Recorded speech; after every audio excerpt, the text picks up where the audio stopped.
Amanda Klein, golpe ou revolução? Golpe, claro, Paulo. Golpe, ditadura militar, a gente tem que dar às coisas o nome que elas têm. Não dá para amenizar a gravidade dos fatos, não dá para esquecer, apagar a história e muito menos reescrever a história como querem alguns militares, como que é o Ministério da Defesa, sob o comando de Braga Neto, e foi assim também sob o comando de Fernando Azevedo e Silva, justiça seja feita.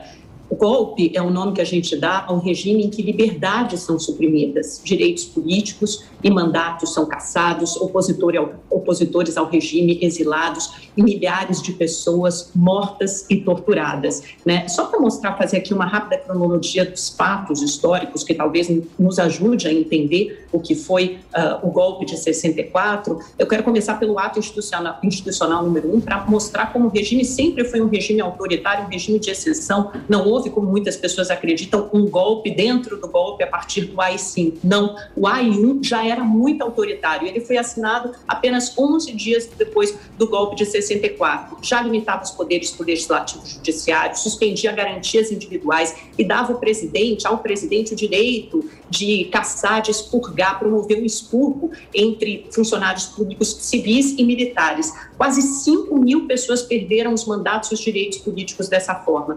A cada ato institucional, o regime ia fechando o cerco, ia se tornando mais autoritário e tendo a sua própria legalidade de exceção. O ato número 3, por exemplo, institucional número 3 de 1966, acabou com as eleições diretas para governadores, instituiu apenas 2 partidos, o Arena, que apoiava o regime, e o MDB, de oposição. Os brasileiros passaram 17 anos sem eleger governadores e 23 sem eleger um presidente da República. O ato mais duro, como o Jorge já falou, foi o ato institucional número 5, que acabou com a concessão, suspendeu a concessão de habeas corpus, fechou o Congresso Nacional, encerrou as liberdades de expressão e de reunião e cassou mais mandatos e direitos de cidadania. A máquina de repressão começou ainda no governo Castelo Branco, foi se tornando ainda mais autoritária e repressiva, e a tortura se tornou uma política de Estado, né?